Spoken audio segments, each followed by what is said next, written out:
যেই কারণে আমাদের দেশে 3 তালাক দেয় মানুষ, সিংহ মানুষ যে কারণে 3 তালাক দেয়, তার মধ্যে 1 নম্বর কারণ হলো বাপ দাদার রেওয়াজ অনুসরণ করা। কিসের রেওয়াজ?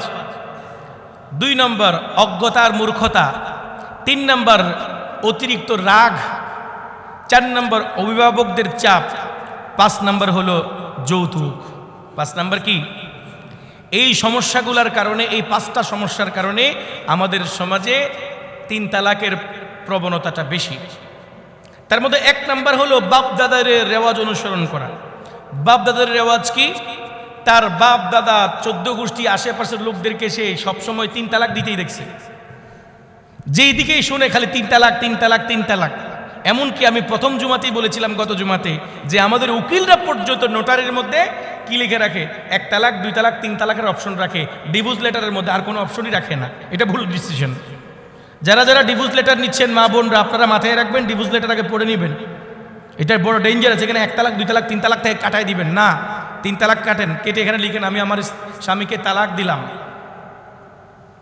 সরি হ্যাঁ আমি আমার স্ত্রীকে তালাক দিলাম। তালাক শব্দ লিখেন, 1 2 3 উল্লেখ করার দরকার নেই। তাহলে সংসারটাকে চাইলে রিকভার করতে পারবেন, চাইলে ছাড়তেও পারবেন, চাইলে স্ত্রীকে ফিরাই নিতেও পারবেন, আর ছেড়ে দেওয়ার অপশনও কি আছে। তো এইটা বেটার না? আপনাকে চিন্তা করার আল্লাহ সুযোগ দিয়েছে, তা আপনি এটা না করে ওইটা কেন করবেন? এই জন্য ডিভোর্স লেটারগুলো ভালো করে পড়ে নেবেন। দুপুর খালি সাইন দিবেন না। আমাদের এখানে তো আসে কলম একটা খোঁজা মেরে দেওয়া, খালি রাগ করে যা শেষ করে দিলাম, আজ জিন্দিগিতে হবে না। আজ জিন্দিগিতে হবে না কেন? কালকে রাগ কমে গেলে পরশু কি হবে? এই জন্য বাপ দাদাদের রেওয়াজ অনুসরণ করা হয়। বহুকাল থেকে বাপ দাদাদের রেওয়াজ চলে এসেছে 3 তালাক 3 তালাক 3 তালাক 3 তালাক। বিভিন্ন মসজিদগুলাতে এমনও খতিব আছে যে খতিবগুলা 15 বছর 20 বছর 30 বছর খতিবগিরি করে একটা জুমায় তালাক নিয়ে আলোচনা করে নেই। কথা ঠিক? আবার কিছু মুসল্লি আছে এগুলো নিয়ে আলোচনা করলে হদে এলে নাস্তিয়া হতেন কিল্লা হদ হুজুরে আছে না এরকম মুসল্লি। আবার কিছু আপনি তো সিস্টেমই জানেন না, যার কারণে এলাকার মানুষ মুসিবতে পড়তেছে। তাইলে বহুকাল ধরে বাপ দাদাদের রেওয়াজ চলে এসেছে 3 তালাকের। এখানে যে তালাকের আরো 2-3টা অপশন আছে, 1 তালাকের অপশন আছে, 2 তালাকের অপশন আছে, 3 তালাকের অপশন আছে। 1 তালাক 3 তালাক 1 বৈঠকে দেওয়ার অপশন আছে, 3 তালাক 3 বারে দেওয়ার অপশন আছে। অনেকগুলো অপশন আছে না? এই অপশনগুলো মুসল্লিরা মুসলমানরা জানেই না। ওই বাপদাদাদের কাছ থেকে 3 তালাক 3 তালাক 3 তালাক 3 তালাক 22 তালাক শুনছে, বাস ওইটার উপরে আছে। এই জন্য আমাদের সমাজে বেশিরভাগ 3 তালাক হয়। কি কথা ঠিক? এই জন্য এই বাপদাদাদের রেওয়াজ ছাড়তে হবে, পড়াশোনা করতে হবে। বাপদাদাদের রেওয়াজ ছাড়তে হবে, কি করতে হবে? পড়াশোনা করতে হবে। পড়াশোনা বুঝেন? যেই কাজটাতে নামবেন ওই কাজ সম্পর্কে কোরআন এবং হাদিস কি বলে ন্যূনতম নলেজ নিয়ে নেবেন, ন্যূনতম জানতে হবে। আজকে থেকে যুবক যারা বিয়ে করে নাই তোমাদেরকে বলছি, বিয়ের আগে তালাকের মাসালা আর বিয়ের মাসালা এই সবগুলা শিখে তারপরে কবুল বলবা। এর আগে কবুল বলার কোনো অধিকার তোমার নেই। এর আগে কবুল বললে এমন পদ্ধতি অবলম্বন করে বসবা, তালাক হয়ে গেছে বলতে পারবে না। 1 নম্বর। 2 নম্বর অজ্ঞতা। শরীয়তের যে সুন্নতি পদ্ধতি আছে তালাক দেওয়ার, এই পদ্ধতি সম্পর্কে আমরা স্ত্রীকে চালাইতেও জানি না, রাখতেও জানি না, ছাড়তেও জানি না। যার কারণে সুন্নত পদ্ধতি জানা না থাকার কারণে আমাদের সমাজে অজ্ঞতার মূর্খতার কারণে 3 তালাক হচ্ছে। এই জন্য প্রিয় ভাইরা আমার, যে যতটুকু জানবে অতটুকু মানবে। এই জন্য তালাকের সংখ্যার মধ্যে আপনি উকিলদের সাথে কথা বললে, লয়ারদের সাথে কথা বললে দেখবেন সবচেয়ে তালাকের সংখ্যা কোন? আলেমদের মধ্যে। বাংলাদেশের মধ্যে আপনি যদি কোর্ট বিল্ডিংয়ে যান তাইলে ইনশাআল্লাহ এটা আপনারা প্রমাণ পাবেন, এবং আমি যাচাই করে বলছি কথাটা। আমি একাধিক মানুষের সাথে কথা বলছি। আপনার অ্যাডভোকেটদের সাথে কথা বললে দেখবেন যে তালাকের ফতোয়ার জন্য, তালাকের সমাধানের জন্য আলেম ওলামাদের ফ্যামিলিরা কমই যায়।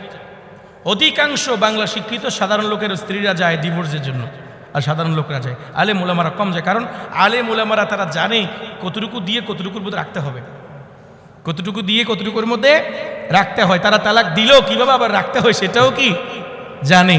এই জন্য নিজেরাই সমাধান করে ফেলে, আমাদের আর কোর্ট কাছারিতে যেতে হয় না। আপনাদেরও যেতে হবে না, কোর্ট কাছারিতে যেতে হবে না। নিজেরা সমাধান করার মতো ন্যূনতম জ্ঞান বুদ্ধি রাখতে হবে।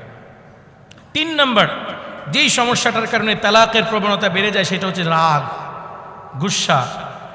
মনে রাখবেন, শয়তান দুইটা সিদ্ধান্ত মানুষকে উপনীত করতে পারলে সবচেয়ে বেশি খুশি হয়। কয়টা? আবার বলেন, কয়টা? এই মুখস্থ করেন, এই পৃথিবীতে যত অপকর্ম আছে সমস্ত অপকর্মের মধ্যে দুই অপকর্মে শয়তান বেশি খুশি হয়। আর শয়তান ইয়াবআসু জুনুদাহু, শয়তান সমুদ্রের মাঝখানে তার সিংহাসন থাকে। এই খেয়াল করেন, এই সমুদ্রের মাঝখান থেকে প্রতিদিন তার যে বাহিনী পাঠায়, এই বাহিনীগুলো পাঠায়া সন্ধ্যাবেলায় আবার এগুলা থেকে কি নেয়? হাজিরা নেই। এই তুই কি করছস, তুই কি করছস, তুই কি অপকর্ম করছস। এক একজন এক এক শয়তান এক এক রকমের অপকর্মের হিসাব কিতাব তাদের বসের কাছে সন্ধ্যাবেলা গিয়ে দেয়। তার মধ্যে দুই অপকর্মের শয়তান বেশি খুশি হয়। এক অপকর্মের নাম হলো স্বামী স্ত্রীকে ঝগড়া বাজায় তালাক দেওয়া, আরেকটা অপকর্মের নাম হলো একজন মানুষ আল্লাহর পথে চলে যাওয়ার সময় তাকে আল্লাহর পথ থেকে ফিরাইয়া দেওয়া। বুঝেন নাই মনে হয়? একজন মানুষ তার সারা জীবনের সব কিছু ত্যাগ করে তওবা করে সে যখন আল্লাহর পথে চলতে চায়, সেখান থেকে তাকে ফিরিয়ে আবার কুফুরের দিকে নিয়ে যেতে পারলে শয়তান বেশি খুশি হয়। আবার শিরিক বিদআতের দিকে নিতে পারলে শয়তান বেশি খুশি হয়। আর আরেকটা হলো কি বলেছিলাম, স্বামী স্ত্রীর মধ্যে। আবার এই দুই অপকর্মের মধ্যে চ্যাম্পিয়ন হলো তালাক। এই দুই অপকর্মের চ্যাম্পিয়ন কি? তালাক। তাইলে তালাক হলো অনেক বড় একটা অপরাধ, যে অপরাধটা, যে অপকর্মটা করাতে পারলে শয়তান বেশি কি হয়? শয়তান যদি বেশি খুশি হয়ে যায়, আল্লাহ বোধে বেশি খুশি হবে। আল্লাহ বেশি, শয়তান যেই পরিমাণ খুশি আল্লাহ সেই পরিমাণ নারাজ। এই জন্য এগুলা করা যাবে। প্রিয় ভাইয়ের আমার, আমি আপনাদেরকে বলি, জিন্দিগিতে কোনোদিন রাগে কোনো ডিসিশনই নেবেন না। শুধু তালাক নয়, সবসময় একজন মনীষীর কথাটা মনে রাখবেন, আউয়ালুহু গাদাবুন ওয়া আখিরুহু নাদামুন। রাগ, যে রাগান্বিত হয়েছে সে লজ্জিত হবেই। যার রাগ সে লজ্জিত একদিন না একদিন হবেই। রাগ করবেন না, রাগ করা ভালো নয়। রাগ, অভিমান, গুসা, গুস্ত মাংস যারা আছে তার রাগ অভিমান থাকবে, তবে এটা প্রয়োগ করার জায়গা ক্ষেত্র থাকতে হবে। যেখানে সেখানে এটা প্রয়োগ করা যাবে না। মনে রাখবেন, আপনি বাসায় যখন যাবেন তখন অ্যাজ এ হাজব্যান্ড যাবেন, অ্যাজ এ বিজনেসম্যান বাসায় ঢুকবেন না। আপনি অফিসের বড় ম্যানেজার হিসেবে বাসায় ঢুকেন না। অফিসটাকে একটু অফিসে রেখে আসেন, দোকানটাকে দোকানে রেখে আসেন, ব্যবসাটাকে ব্যবসার জায়গায় রেখে আসেন, বন্ধুর সাথে ঝগড়া হয়েছে এটাকে রাস্তাতেই রেখে আসেন। সব কিছু বাইরে করে আর এগুলার সবগুলা অ্যাপ্লাই করে বউর উপরে, স্ত্রীর উপরে। কথা ঠিক কি না? স্ত্রী ভাত খাইতে বলছে, তুমি খাও, খাবো না, আমার টেনশন লাগতেছে। ও কি অপরাধ করেছে? আগে থেকেই একটা কথা সেট ছিল যে আপনি আসলে আমরা এই কাজটা করব। এখন স্ত্রী যখন একবার থেকে তিনবার বলছে এটা করবেন না, দেখতেছো না তুমি আমার চেহারা, তালে বাসো না তুমি, নাটক করো বসে বসে এখানে, আজাইরা খাও তো, টেনশন বুঝো আমাদের, এই শুরু আর কি। আচ্ছা, ওর কি অপরাধ ছিল? এই আপনার এই টেনশনের দায়িত্ব তো ওর ছিল না। ও তো আপনার দুঃখ বুঝবে না, কারণ ও ঘরের মানুষ, ও বাইরের মানুষ না তো। জাত ভিন্ন, নারীর জাত পুরুষের জাত, টেনশনের সিস্টেম ভিন্ন। সে টেনশন বুঝবে আপনার বাচ্চার জ্বর হয়েছে এটার, সে বুঝবে আপনার তরকারিতে লবণের টেনশন, সে বুঝবে ভাত পোড়ার টেনশন, সে কি বুঝবে আপনার ব্যবসার টেনশন। তা আপনি কেন অ্যাজ এ বিজনেসম্যান বাসায় ঢুকলেন? আপনি কেন একজন বড় চাকরিজীবী হিসেবে, বড় অফিসার হিসেবে বাসায় ঢুকলেন? কেন অ্যাজ এ পুলিশ আপনি বাসায় ঢুকলেন? আপনি কেন অ্যাজ এ হাজব্যান্ড ঢুকলেন না? এই জন্য জায়গার টেনশন জায়গায় রেখে বাসায় ঢুকবেন, দেখবেন বাচ্চাগুলোও ভালো থাকবে, স্ত্রীও ভালো থাকবে, সম্পর্ক ভালো থাকবে। এটা মাথায় রাখেন আগে। তাইলে সমস্ত রাগ বাইরে রেখে বাসায় ঢুকতে হবে। বাসায় এটা অ্যাপ্লাই করার কি করবেন না চেষ্টা। স্ত্রীদেরও এই জিনিসগুলো বোঝা চাই। আমাদের মা বোনদেরকে ওই কথাটা বলছি, অনেক সময় ন্যাচারালি কিছু পেরেশানি থেকে যায়, চাইলেও ছাড়া যায় না। কারণ পুরুষরা সবসময় একটা স্ট্রেসের মধ্যে থাকে, একটা স্ট্রেস তাদের ভিতরে থেকে যায়। একটা গাড়ি যখন 11 ঘন্টা চলে, তখন গাড়িটা বন্ধ করার পরে আরো 2 ঘন্টা গরম থাকে। কথা ঠিক কি না? ঠিক পুরুষদের এই পরিশ্রমের গাড়ি সারা দিন চলে, বাসায় যাওয়ার পরেও 2-4 ঘন্টায় গরমটা থেকে যায়। এই জন্য আমাদের বোনরা বাসায় ঢুকার সাথে সাথে, কিরে তোমাকে না বলছিলাম আমার ব্যাগটা নিয়ে আসার জন্য আনো নাই, কিরে তোমাকে না বলছিলাম অমুকের টাকা দেওয়ার জন্য দাও নাই, কিরে তোমার না আজকে 11টায় আসার কথা, তুমি 12:30 কেন আসলা, হোয়াট ইজ দিস, আবার ইংলিশে মারে। এই যে দিলেন তো গরম কইরা, মানি গরম তেলের মধ্যে ডাইরেক্ট বেগুন ঢেলে দিচ্ছেন। বোনরা এই কাজগুলো করবেন না, কারণ যদিও বা আমি আপনাদের হাজব্যান্ডদেরকে নসিহত করছি, তার মানে এই নয় যে তারা সোজা হয়ে যাবে, আপনারা সোজা হবেন না। এই জন্য সারাদিন এই আপনার স্বামী নামক গাড়িটা চলেছে, কখনো অফিসে, কখনো রাস্তায়, কখনো বাড়াবাড়ি, কখনো ছাড়াছাড়ি, এইভাবে সারাদিন চলেছে। ঘরে যাওয়ার পরে একটু আধটু গরম তো থাকবে। এজন্য ওনাকে প্রথমে ঢোকায়া জুতাগুলো একদিকে রেখে এক গ্লাস পানি দেন, একটু সেবা যত্ন করেন, মাথাটা একটু টিপে দেন, একটু সুন্দর খোশ গল্প করেন। যদি দেখেন যে মাথা টিপার পরও দেখতেছেন ওনার চোখ গোড়ানি থামে না, দূরে চলে যান, গিয়ে পাগড়িকে রান্নাবাড়া করেন, ওনার মাথা ঠান্ডা হোক। গুতাগুতির দরকার নেই, আপনি আলে ওনারে গুতাবেন, ওনার গিয়ার বাড়বে, 1 গিয়ার থেকে 5 গিয়ারে চলে যাবে। এই জন্য 5 গিয়ারে নেওয়ার কি নাই, দরকার নেই। এই জন্য মনে রাখবেন, স্বামী স্ত্রীর সম্পর্কটা এত মধুর, উভয়ের মিউচুয়াল আন্ডারস্ট্যান্ডিং যদি না থাকে, উভয়ের ভিতরে যদি বোঝাপড়া না থাকে, একজন আরেকজনকে না বুঝলে এটা বড় সমস্যা। স্বামী তার সব কিছু বাইরে রেখে যাওয়ার অর্থ এই না যে তার ভিতরে কিছুই থাকবে না, কিছু তো থাকবে, মানুষ না। এই জন্য মা বোনদেরকেও বলবো, স্ত্রীদেরকে বলবো, স্বামীদেরকে ওভার প্রেশার দিবেন না। আর ছোট্ট একটা কথা বলি, এই পুরুষরা বাহিরের যে মানসিক চাপ আর ঘরে ঢোকার পরে স্ত্রীদের যে মানসিক চাপ, এই 2 চাপের কারণে গড়ে দেখবেন পুরুষরা আগে অসুস্থ হয়। এবং সমাজের মধ্যে আপনি বয়স যদি হিসাব করেন, 80% পুরুষরা নারীদের আগে মারা যায়। প্রত্যেকে তাদের ফ্যামিলিতে অ্যানালাইজ করেন। স্ট্রোক যদি আপনারা দেখেন, নারী এবং পুরুষের মধ্যে সংখ্যা অনুপাতিক পুরুষদের 80% বেশি। কারণ এই একটা পুরুষের উপরে তার বাচ্চাটার যে দায়িত্ব, সে তার বাচ্চাটাকে সর্বোচ্চ শিক্ষিত করার জন্য টেনশন করছে, সর্বোচ্চ মানুষ করার জন্য টেনশন করছে, তার স্ত্রীকে সবচেয়ে সুন্দরটা দেওয়ার জন্য টেনশন করে, তার ভাইয়ের চাইতে সুন্দর, তার বন্ধুর চাইতে সুন্দর, তার ভাবির চাইতে সুন্দর, সবচেয়ে সুন্দর রাখার জন্য চেষ্টা করছে। সে প্রতিষ্ঠিত হওয়ার চেষ্টা করছে, সে তার দিন দুনিয়াকে ঠিক করার চেষ্টা করছে। তো একজন পুরুষ ঘরে বাইরে এই প্রেশারগুলো নিতে নিতে নিতে নিতে লোড নিতে পারে না। কখনো ক্যান্সার, কখনো আলসার, কখনো স্ট্রিক, কখনো ডায়াবেটিস, এইভাবে বিভিন্ন রোগে আক্রান্ত হয়ে নারীদের অন্তত 15-20 বছর আগে পুরুষরা চলে যায়। কথা ঠিক? এই জন্য মা বোনদেরকে বলবো, পুরুষদেরকে একটু মূল্যায়ন করবেন, তাদের মানসিক ভারসাম্যগুলো খেয়াল করার চেষ্টা করবেন। মানসিক ভারসাম্য যেন ঠিক থাকে, এই জন্য বাসায় ঢোকার পরে চাপ দিবেন না। 10 কেজি বাজার নিয়ে বাসায় উঠছে, 2 হাতে, এই হাতে 5, এই হাতে 5, ওঠার পরেই এই পচা মাছগুলো কেন আনছো, আমি এখন করতে পারবো না, গুড়া মাছ, না না না না না না, এটা তো ঠিক হয় নাই, এটা কেন করলা তুমি, গুড়া মাছ কেন আনছো? তোমার ভিতরে মানবতা আছে। এখন উনি নিঃশ্বাসই ফেলতে পারলো না, উঠছে 5 তলায়, উঠছে কয় তলায়, উঠছে 6 তলায়। এখন উনি নিঃশ্বাসই ফেলতে পারে নাই। কিরে, তোমাকে না বললাম বাংলা কদুরে আনতে ভুলে গেছো, যাও আমি ভাত খাবো না, আমি ভাতই খাবো না, রান্না করবো, ভাত খাবো না। কি খাবো না? ভাত খাবো না। কেন খাবে না? কারণ উনি আজকে কদু দিয়ে হাড্ডি দিয়ে খাবে, গরুর হাড্ডি দিয়ে খাবে, বাংলা কদু কেন নেই, উনি আর ভাত খাবে না।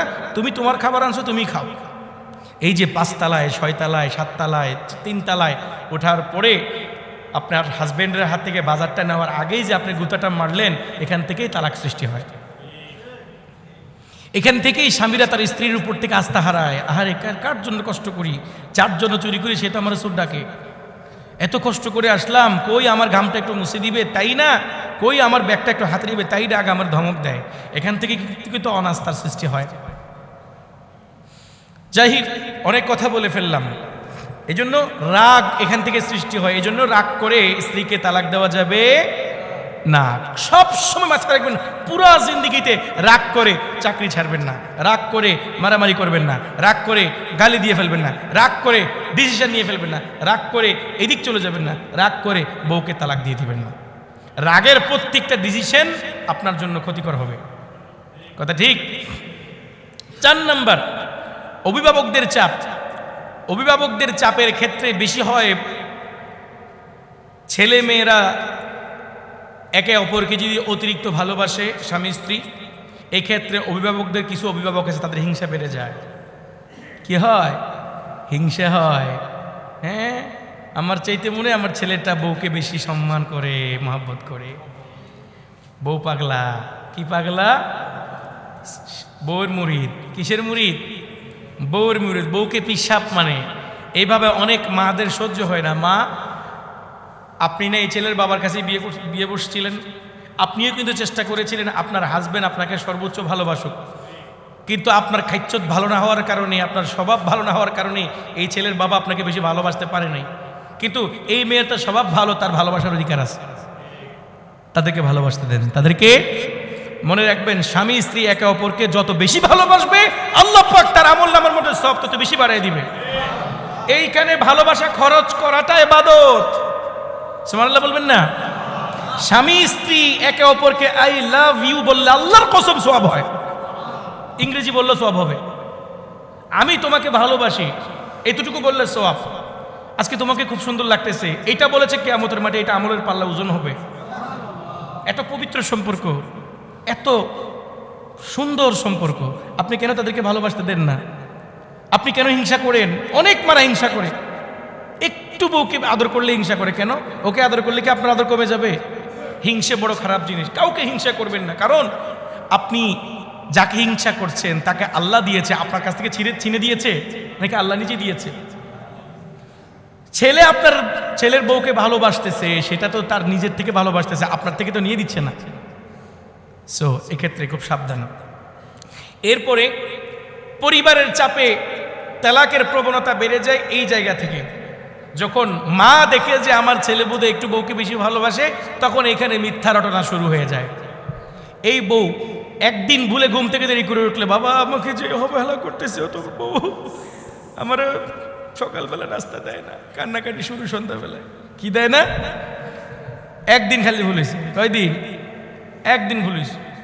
খালি হাঁটার সময় একটু পা লাগছে, ও তোর ফুয়ার যে তোর বউ আর যে লাথি দিয়ে আসি ও বাজার কলজা বাড়ি কি এই দিন ফুয়া ফেললি দিন। আমি কি এই দিনের জন্য ছেলে পালছিলাম? তোর বউ আমাকে লাথি দিছে, বাঁচছে কিন্তু পা। দেখছি বাঁচছে কিন্তু কি পা। কথা বুঝতেছেন? এই জন্য এই বিষয়গুলো খেয়াল রাখবেন। এটা একটা। আরেকটা হলো যৌতুক। যৌতুকের কারণে শাশুড়ি খোঁটা দেয়, শ্বশুর খোঁটা দেয়, স্বামী খোঁটা দেয় স্ত্রীকে। এই যৌতুকের কারণেও 3 তালাকের প্রবণতা বেড়ে যায়। এই জন্য আমরা প্রত্যেকেই এই যৌতুক পরিহার করব। অভিভাবকরা স্বামী স্ত্রীকে চাপাচাপি করব না। স্বামী স্ত্রী একে অপরকে রাগ করে কোনো সিদ্ধান্ত দিব না। বিশেষ করে অনেক স্ত্রীর রাগ করে এই কথাও বলে, এই তুমি আমাকে এখন তালাক দিবা, তুমি আমাকে এখন তালাক দিবা, আমি তোমার ভাত খাবো না। এই কথাটা কোনো বোন বলবেন না, এটা বলা হারাম। এটা বলা কি হারাম। এটার কারণে যদি ও স্বামী আপনাকে তালাক দিয়ে দেয়, আপনি শেষ। আর অজ্ঞতা, মূর্খতা আর বাপ দাদার রেওয়াজ, এই সমস্ত কাজগুলো আমাদের পরিহার করা দরকার আছে না নেই? তাইলে আমি এই 2 জুমা যাবত আপনাদেরকে শুধু একটা কথা বুঝিয়েছি।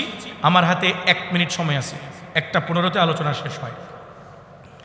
1 মিনিটে আমি 2 জুমার আলোচনাটা গুছিয়ে দিচ্ছি। আগামী জুমাতে এই বিষয়ে আর আলোচনা হবে না। তালাক দেওয়ার 2টা পদ্ধতি। একটা হারাম পদ্ধতি, যেই পদ্ধতিতে তালাক দিলে কবিরা গুনাহ হয়। আরেকটা হলো সুন্নাহ পদ্ধতি, যেই পদ্ধতিতে তালাক দিলে আপনি সংসারটাকে চাইলে আবার রিটার্ন টিকায় রাখতে পারবেন, আবার স্ত্রীকে রিটার্ন আনতে পারবেন। যেই পদ্ধতিতে স্ত্রীকে তালাক দিলে আবার সংসার টিকানো যায়, স্ত্রীকে ফিরে আনা যায়, সে পদ্ধতি হলো স্ত্রীকে এই কথা বলা, আমি তোমাকে তালাক দিলাম।